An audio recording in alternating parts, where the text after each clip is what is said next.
So things are starting to heat up. We have a timetable now.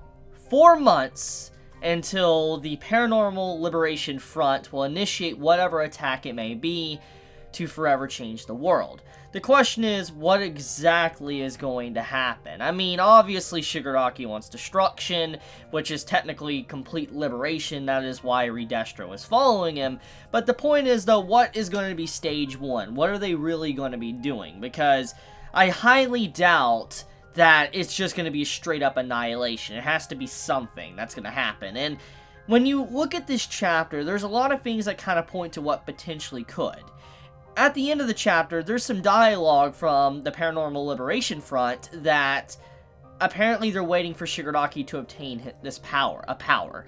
And we don't know necessarily what this is exactly. I mean, there's a lot of, like, I guess, guesses you can throw out there, and I kind of want to throw them out there right now. So my first theory is that Shigaraki right now is trying to train and practice because since he's now reawakened his quirk and now he's learned how to kind of fully use his AoE abilities, I think that he probably needs some time to really adjust and get to learn it because it's something that you just don't learn in a day. So I really think that maybe that could be potentially one of the reasons Shigaraki is waiting to build up his power. For instance, he's just trying to get used to using his destruction with all the new capabilities he has. And if it's not that, then it's something else. It either is the Doctor, because the Doctor promised that he would help out Shigaraki and give all his assets and stuff once he proved himself, and that could also be one of the things. Maybe something to help out Shigaraki with whatever he needs help with. And another theory I have, if it's not that, then it might have something to do with All For One. Now, here's the thing. We all know that a prison break is probably going to happen eventually. And the question is that what's going to happen? Like, is that the first thing that's going to happen? Maybe a giant prison break is going to happen, and maybe Shigaraki's going to go free his, his father, his foster father, All For One. I mean, there's a lot of questions I have, but that is a potential possibility when you think about all the setup, like the setup at the end of the chapter. But I am excited no matter what happens going forward. So, moving off of that, though, let's talk about how there's only 4 months, and in 4 months, so much is going to happen. You have, like, the second semester with the kids, you have the whole situation with, Endeavour potentially getting exposed in the public eye, the whole situation with Hawks, and, how he's a spy. I mean, 4 months is a long time, but it's also going to quickly approach upon them. It seems like something really bad will happen. I highly doubt that the Paranormal Liberation Front is going to be stopped. It's probably going to forever change the world. I can definitely see maybe it falling in line with the civilians having to stand up, because when you think about what Redestro wants and all that, he wants everybody to be able to be free, everybody to be able to use their quirk, etc. And since his book is technically kind of making Storm, obviously people would easily rise up against the villains. Maybe you have it to where Shigaraki will have a attack group that isn't necessarily trying to destroy the entirety of the world or something, but it rises up to where civilians have to fight, and then it causes a movement where the entirety of the world shifts to where quirks are a big thing, where everybody can use them without being a hero, and it shifts the entire hero system. That is one of the big things that could happen if, that is one of the plans. But anyways, I do want to point out some symbolism, though. The final portion of the chapter, when you see Toga raise up her hand and all that, it's like destruction and all that, that image, at first glance, it looks like something burning. It looks like burning buildings, a burning background, whatever it may be. But if you really take a good look at it, it's actually Japan. It is the country of Japan. It's the exact shape and everything on fire. So that's kind of crazy. I do like how that's kind of hidden if you're not really paying attention to the shape of it. But it is definitely Japan. So that is definitely something that Toga pointed out, and also Horikoshi pointed out to us while reading the chapter. But okay, the big important stuff, though, to talk about is the message that Endeavour received.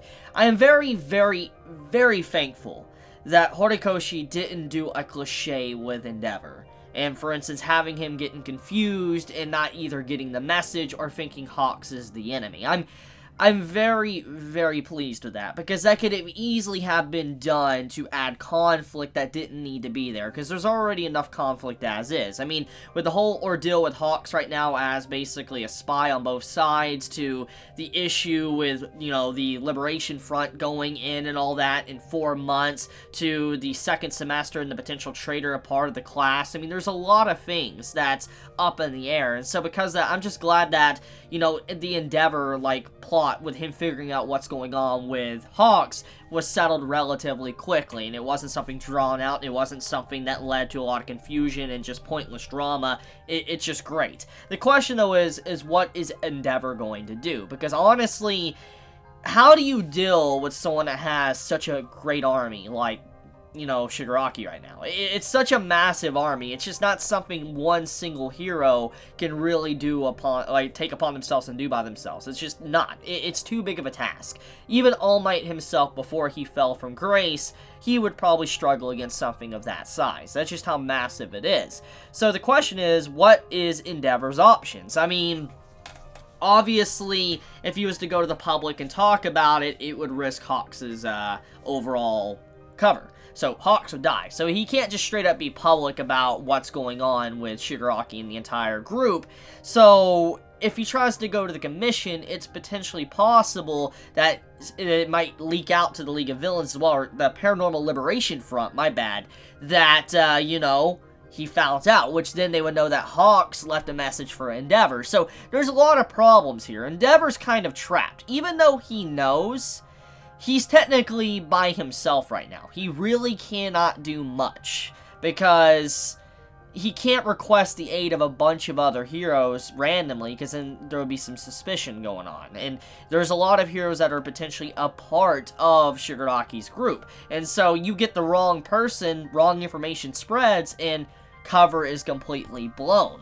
Because you got to imagine, you know, Redestro and his group, before, you know, they joined Shigaraki, he already had so much under his control. Entire town was basically under his control, and he had police officers, firefighters, regular civilians. So obviously you got to factor in that all these civilians that got relocated are obviously somewhere else and integrating into society, which means that they can easily be a part of random jobs that the common public have. So Endeavour also has to watch out with what heroes he tries to talk with and recruit for this, but also what police officers, etc. So there's a lot of danger, honestly, on Endeavor's shoulders finding out this information. Not just Hawks, because now Endeavour has to figure out how to move while knowing this information, because he knows Hawks wouldn't be lying to him. The question I think Endeavor's going to have now is how does he know this? And, you know, if he does, he's like, how deep is he? He's probably going to be very fearful for Hawks because of what's going down.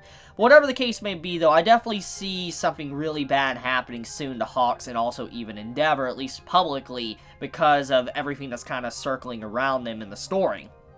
So, another big thing to talk about is the situation with the books that was given out from Hawks. I do like how Hawks technically got his cover kept by Izuku, and Izuku obviously didn't do it intentionally, but if you pay attention closely to the beginning portion of the chapter when Hawks is trying to tell a message to Endeavour, it's obviously very stiff. The way he acts is just very obvious, and Endeavour picked up on that.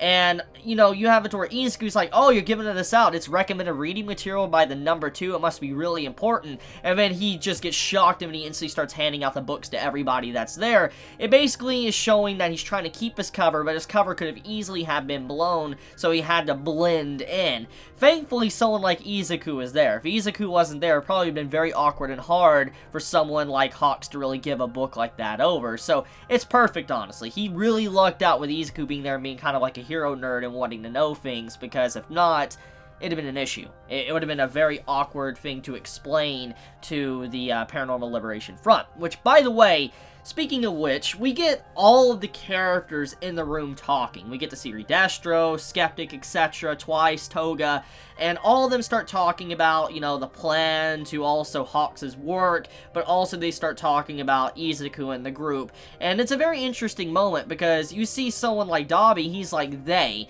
which he's not very specific on who he's talking about, because in the fan translation, he said he. It was like a different meaning, but in the translation from Viz, he said they. So obviously he didn't give away who he was talking about. He was talking about the entirety of the group. So once again, there's more, like, I guess, mystery to if Dabi is connected with Todoroki or not, but still, I do find it interesting that they all got updated, and they're like, oh, it's very disappointing they haven't progressed at all, even though technically they have, they just don't really know what kind of progression they've gotten, honestly. So it's turning out to be really interesting.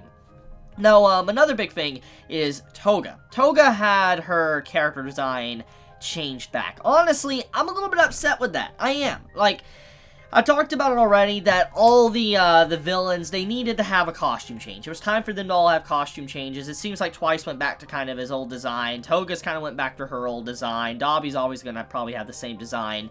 But, I mean, Shigaraki's still up in the air if he's going to have a new design. But I'm a little bit upset that Toga's design is pretty much the same. She lost the eye patch. I was really hoping that kind of stuck around. Like, her losing her eye, showing, like, you know, damage after the battle and all that. I felt like it would have been really cool to see that, but didn't happen. But, yeah, Toga, you know, lost the eye patch, which means that she's back to her normal self, which, don't get me wrong, I like her normal design. I just felt it would have been really cool if she kept the eye patch, because it really made her look, you know, distinguished. Burning was introduced. We got to see the Endeavour agency, all the sidekicks and stuff underneath him, and we get introduced to a new sidekick character, Burning, and she's a really interesting character. I love her design. She's obviously kind of like a female Endeavour. Her fiery attitude. Actually, I'll take that back. She's more of a female Bakugo.